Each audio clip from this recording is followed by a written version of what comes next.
Stop wasting time and start making money. I'm going to share with you 7 ways that you can make money in the Pokemon collecting and investing space in your spare time in the evenings. Hey, we all get stuck in that little, it's just a bad cycle, isn't it? You know, whether it's coming home from work, whether it's finishing off your day, whether it's putting the kids down, whatever it might be. You know, we get stuck, we've had a big day, and then we sit on the couch at 7 p.m. or 8 p.m. and before we know it, it's 10 p.m., 11 p.m. and, you know, all we've done is, you know, watch a series or doom scroll on our phones. And you know what? You could actually be using that time for something productive.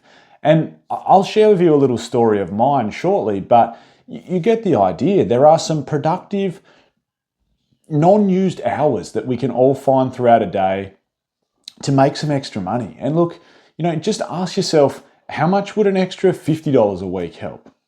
How much would an extra $100 a week help? How much would an extra $200 a week help? Or if something happens to take off, how much would an extra $500 or $1,000 a week help towards, you know, setting yourself up in life? And look, that's the whole idea behind investing, isn't it? You know, investing is about creating some sort of passive income. And look, sometimes it takes work, by all means, it certainly does. So let's explore a few options. Number one is just offer to buy people's collections for less than what it's worth. And look, that sounds a little bit cliche, but a lot of people, particularly in this market right now, are offloading collections. I haven't seen it for ages. You know, we've been stuck in this crazy bull market where everything's riding up, and the moment things start to level out or some products taking a small dip, people are actually offloading their collections at the moment. I've seen Facebook marketplace groups, I've seen Reddit chats, I've seen eBay sales. People are just literally saying, hey, look, and it's only a small proportion of the community. Don't get me wrong. This isn't a dooms video saying, a dooms video point saying everyone's offloading their collection. That's not what I'm saying. But for the first time in a while, some people are actually offloading their collection.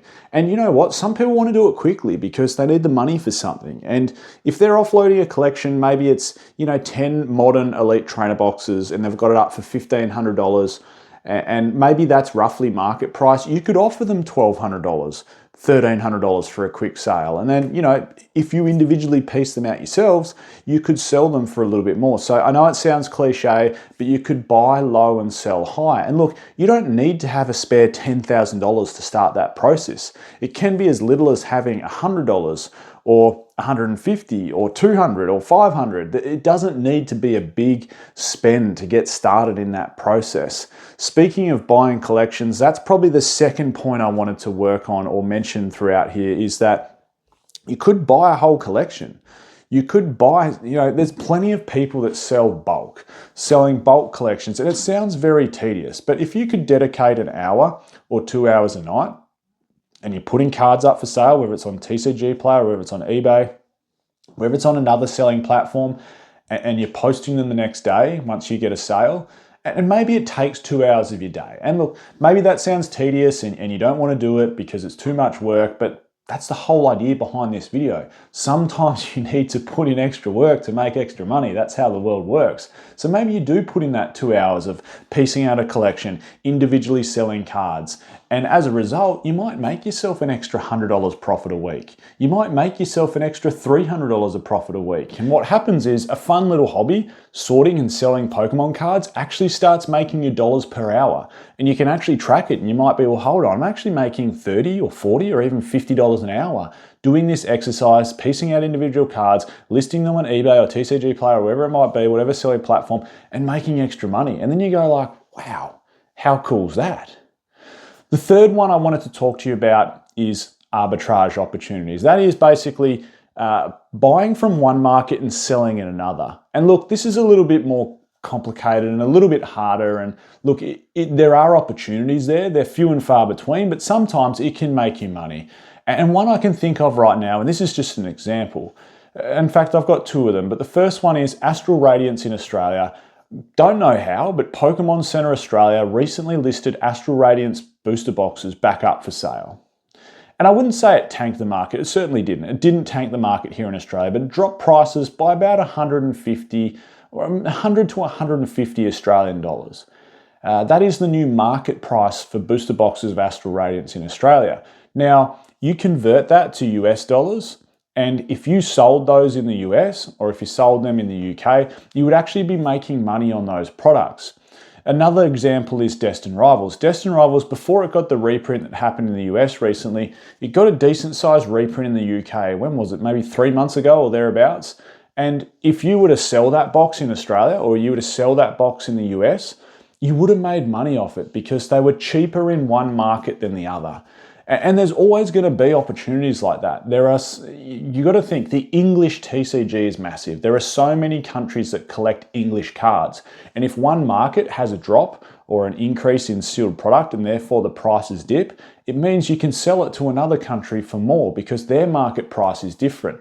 It's not this globally recognized price that's just set in stone, particularly on modern products, because every market can sometimes have different products and different prices based on the amount of supply that's there. So you've got to keep that one in mind as well. Arbitrage opportunities do exist. Before we jump into number 4, I did want to give a shout out to today's video sponsor, which is of course the Collector app. There'll be a link in the description to download it. You follow my journey down the content creators section. You can do anything and everything on this app. It helps so much for investing and collecting. You put all your sealed products in there, all your singles, English, Japanese, you track your whole portfolio, how it's performing. You can look at every set and see what the top hits are. You can just see it. You see set analytics. I harp on about set analytics to no end. It's so important, the total set value of a set for the future investability of the sealed product. You can look at trades. There's just so much you can do in this app. And as a pro user, you unlock so much more data inside the app. So again, there'll be a link in the description to download that one.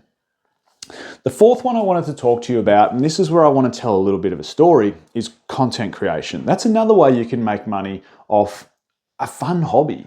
And whether it's opening packs, I mean, look at someone like, this is probably the most famous pack opening section at the moment, of course, Pat Flynn. Look at Deep Pocket Monsters. You know, the should I open it or should I keep it sealed? You know, that across all platforms. You know, what's it on? It's going to be on TikTok, it's going to be on Instagram Reels, it's going to be on YouTube Shorts, and all 3 of those platforms are bringing in revenue for him. You know, he is a content creator and he's arguably the best in the hobby at it, or at least one of the top 2 or 3 in the hobby at it. Incredibly successful. You don't need to be at that level to start content creating. To give you an idea, on YouTube, you need to have at least 1,000 subscribers and 4,000 watch hours before you can monetize your content. After that, you'll start getting paid per 1,000 views on long form video and paid a little bit differently in shorts. I don't do shorts at all, but you do get paid a little bit differently on them. And who knows, like, you don't need to be an absolute rock star in the space to earn some decent money. And that's sort of what got me started. I remember I watched a similar video to this. It was someone talking about starting their journey rather than sitting on the couch, doom scrolling, doing nothing, watching TV, just wasting away those precious hours at nighttime. They turned that to content creating. So rather than consuming, they were creating. Opens up the mind, helps with lots and lots of different things, helps being creative. And for someone like me, I'm not a creative person at all. I'm more an analytical, sporty sort of person. Creativity, you know, music, editing, all that sort of stuff is not my forte. So it was a bit of a challenge for me doing YouTube. And I'm so glad I took up the challenge because I really enjoy it. I'm certainly not the best at it. My videos aren't edited great, but I do enjoy the process and I do enjoy, you know, having everyone watch. So thank you so much for tuning in, of course. But even hypothetically, if you were to get 1,200 views per video and you do 3 a week, so you're getting 3,000 views. You know, that could earn you an extra $50 a week, for argument's sake, across, you know, your YouTube platform. And that's a very small amount of views, but it can grow. That's the whole idea behind it. And you're going, well, hold on, now I'm making, you know, $50 a week that I didn't get before just from doing something fun that I enjoy. So content creation can be a very good space to start making some additional income from the Pokemon investing place and collecting place. The next one is grading cards. Grading cards and singles are, of course, always a little bit difficult. There are some cards, right, that have extremely good grading plays. We talk about gem rate. Gem rate, of course, is how difficult it is to grade a 10. So for every 100 cards that get sent off, if a card has a gem rate of 50%, then 50 of those 100 cards are going to grade a 10 with PSA, for argument's sake. If a card has a gem rate of 20%, then for every 100 that get off, 20 are going to come back as a 10. Okay, gem rate, don't need to explain it anymore, makes sense. The harder that card is to gem rate, the bigger multiplier effect from a raw copy to a graded copy. If you're going to have a 95% gem rate, like some Japanese cards do, there's not much price difference between a raw card and a PSA 10, because it's not that difficult to get a PSA 10. The more difficult it is, the higher the price. That's why something like Magikarp from Paldea Evolve, which has like a 16% gem rate, there's a big increase from raw price to PSA 10 price, because it's difficult to grade. Now, there are some cheaper cards. There's cards, some of the early Scarlet and Violet era cards, this is just an example, are quite difficult to grade, but also quite cheap to buy. There's other eras that are incredibly difficult to grade. You know, some of the early Sun and Moon, XY era, very difficult to grade, but not cheap raw. So if you want to actually buy multiple copies and have a go at doing this grading play, some of the early Scarlet and Violet cards are probably your best bet at doing this. And I think for just, I don't know, I'm plucking one example out of the air. You know, some of the Obsidian Flames cards, the illustration rares, they're actually worth a little bit in a PSA 10. Something like Scizor from Obsidian Flames. Not overly expensive as a raw card, but once graded a 10, because of how difficult and how low its gem rate is, can actually net you some money as a 10. Now that's all gambling, isn't it? But it is a fun way to have a go at making some money. Sometimes even getting a 9, you're going to make profit, and getting an 8, you might break even. So if you send, and I'm plucking out a stupid amount, but you buy 100 raw copies, you send 100 off, 15 come back at 10, 50 come back a 9, and the rest comes back an 8, and the odd one gets a 6 or a 7. 6, 7. Oh God, there's too many kids coming in at work lately doing that. But get the idea. That is one way to make money. Number 6 on my list is just holding singles, and whether that's slabs or whether it's raw copies. You buy a card, you hold it, and you sell it for a profit. And look, for the most part, when you think about making extra income, you think, well, income is something that should be rolling in relatively quickly, and you're right. In the past, holding singles could sometimes take years or a decade to go up in price, but the market we're in at the moment,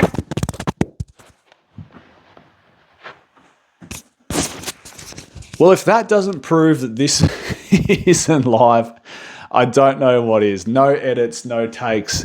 Let's pop that back on. Where was I at? Holding singles.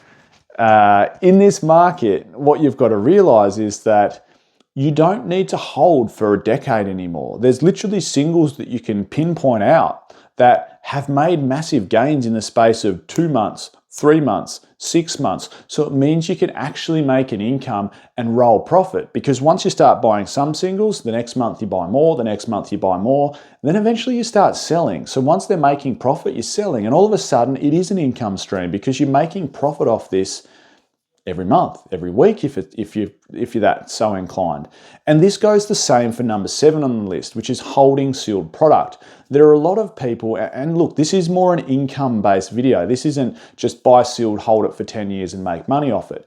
But what happens is, if you started 3 years ago and you bought booster boxes of Sword and Shield, so I'm talking maybe, Silver Tempest, etc., then you're into early Scarlet Violet, base, Paldea Evolved, Obsidian Flames. If you bought these at a retail price, you could start selling them off now and making profit. And then as another couple months go by, then you're into sets like Paradox Rift and Temporal Forces, etc., selling those off and making a profit.